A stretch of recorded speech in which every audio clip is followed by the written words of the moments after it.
بسم اللہ الرحمن الرحیم۔ السلام علیکم دوستو، امید کرتا ہوں آپ ٹھیک ٹھاک اور آباد ہوں گے۔ میں ہوں کیڈٹ زین العابدین اور اپنی یوٹیوب چینل پولیس ایگزامز پریپریشن سے آپ سے مخاطب ہوں۔ دوستو، ہم نے پہلے ویڈیوز میں وارنٹ سے متعلق پڑھا تھا، وارنٹ میں جو ضمانت دیا جا سکتا ہے اس کے متعلق پڑھا تھا، اس کی تعمیل سے متعلق پڑھا تھا۔ آج مزید ہم اس میں دو دفعات پڑھتے ہیں۔ دفعہ 80 وارنٹ کا خلاصہ سنا دینا، اور دفعہ 81 یعنی گرفتار شدہ شخص کو بلا غیر ضروری تعاقب کے عدالت میں پیش کیا جائے گا۔ اور ساتھ ہی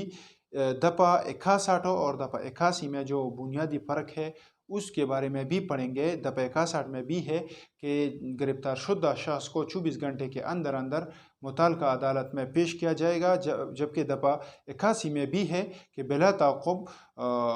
عدالت میں پیش کیا جائے گا۔ تو اس کے درمیان جو بنیادی فرق ہے اس کے بارے میں بھی پڑھیں گے۔ دفعہ 81 ہے ضابطہ فوجداری کے وارنٹ کا خلاصہ سنا دینا۔ اس میں یہ لکھا ہے کہ پولیس افسر یا دیگر شخص جو وارنٹ کی تعمیل کر رہا ہوں، یعنی اگر کوئی پولیس افسر ہے، اس کے نام وارنٹ جاری ہوا ہے کہ آپ اس کی تعمیل کریں، یا کوئی پرائیویٹ شخص ہے اس کے نام وارنٹ جاری ہوا ہے کہ آپ اس وارنٹ کی تعمیل کریں، تو یہ جا کر اس شخص کے ساتھ ملتا ہے جس کے نام جس کو گرفتار کرنا ہے۔ یعنی اگر کوئی احمد نامی کوئی آدمی ہے، اس کو گرفتار کرنے کے لیے وہ پولیس افسر گیا ہوا ہے، تو یہ پولیس افسر جب اس کے ساتھ ملتا ہے تو اس کو وارنٹ کا خلاصہ سنا دے گا دفعہ 80 کے تحت۔ دفعہ 80 کے تحت وہ وارنٹ کا خلاصہ سنا دے گا۔ وارنٹ کا خلاصہ کس طرح سنا دے گا؟ یہ اس طرح سنا دے گا کہ یہ پولیس افسر اس کو بتا دے گا کہ یہ وارنٹ ہے وہ جو آپ کے خلاف اس عدالت سے جاری ہوا ہے، آپ کا نام یہ ہے اور آپ کے خلاف اس مقدمہ علت میں یہ وارنٹ جاری ہوا ہے، اور اس میں اگلا تاریخ پیشی جو ہے یہ تاریخ مقرر ہے، آپ کو میں اس میں گرفتار کر کے اس عدالت لے جاتا ہوں۔ تو یہ وارنٹ کا خلاصہ ہو گیا جو دفعہ 80 کے تحت سنایا جاتا ہے۔ اگر اس کے بعد یہ شخص مطالبہ کرے جس کا گرفتار کرنا مطلوب ہے، وہ شخص مطالبہ کرے کہ یہ وارنٹ آپ تو جھوٹ بولتے ہیں، یہ مجھے دکھا دے، تو یہ وارنٹ اس کو دکھا بھی دیا جا سکتا ہے، لیکن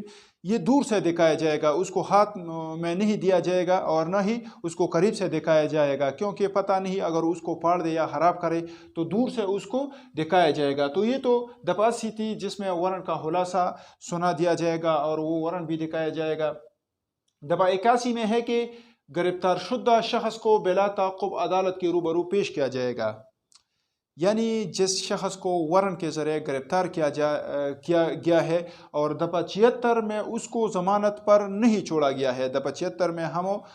نے وہ ویڈیو کی تھی جو ضمانت سے متعلق تھی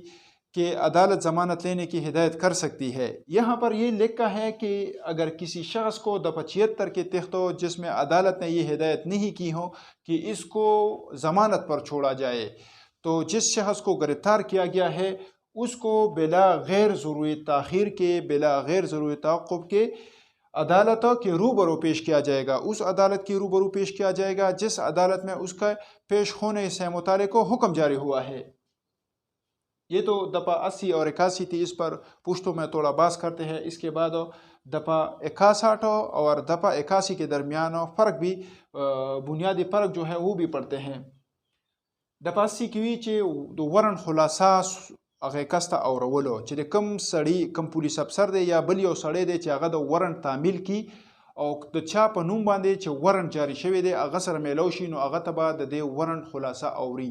مطلب چې دا وارنټ د دې عدالت نه جاری شوی دی، ستا د پلان کې نوم دی، ستا په نوم جاری شوی دی، په دې مقدمه علت کې دا جاری شوی دی، په دې کې دا تاریخ پیشي مقرر ده، تازه په دې کې گرفتاروم د پلان کې عدالت ته د بوزمه، نو دا ټوله خلاصه چې دا به د په 80 لاندې اورولی شي۔ دې کې دا خبرم ده که دغه سړی مطالبه وکړي وي چې ماته دا وارنټ وښودلی شي، نو دا وارنټ به ورته د لرې نه وښودلی شي، د نږدې نه ځکه دا وارنټ ونشلي، خراب یې نه کړي، ضایع نه کړي، نو دا ورته د لرې نه پولیس افسر یا بل یو سړی دی چې د وارنټ تعمیل کړي دا ورته ښودلی شي۔ دفعه 81 کې وي چې گرفتار شوی کم سړی دی، دی به بغیر د غیر ضروري تاخیر،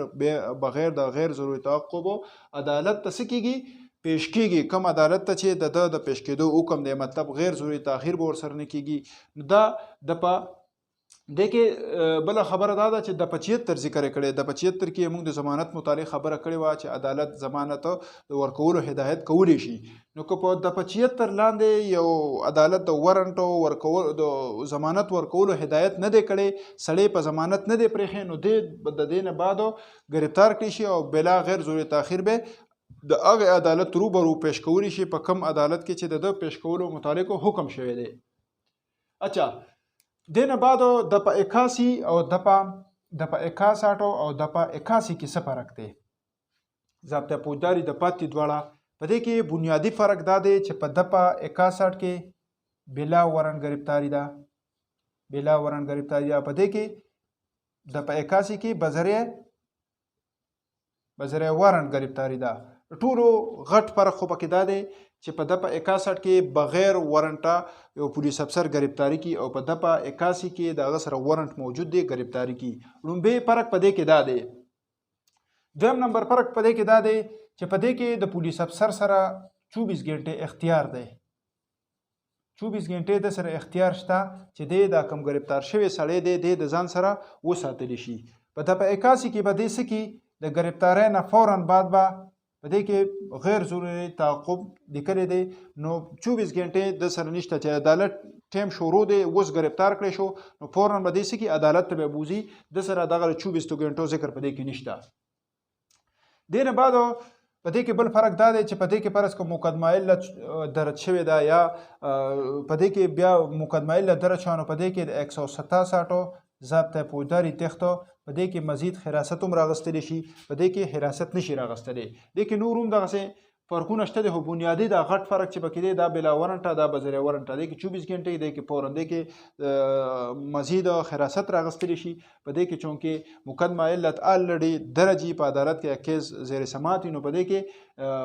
دغه ته حراست راغستو ته حاجت نه هغه مخکې ټرایل شروع دی صرف دا سړی گرفتارول دي او عدالت ته رسول دي. دا نننۍ ویډیو کومه کې چې مونږه په د په 80 او د په 81 باندې په پښتو کې او په اردو دواړو کې بحث وکړو. ان شاء الله دینه مخکې چې کوم ویډیوګانې زموږ سره هغه باندې بم په پښتو کې او په اردو دواړو ژبو کې ان شاء الله بحث کو د ام سی کیوز بم راو باسو.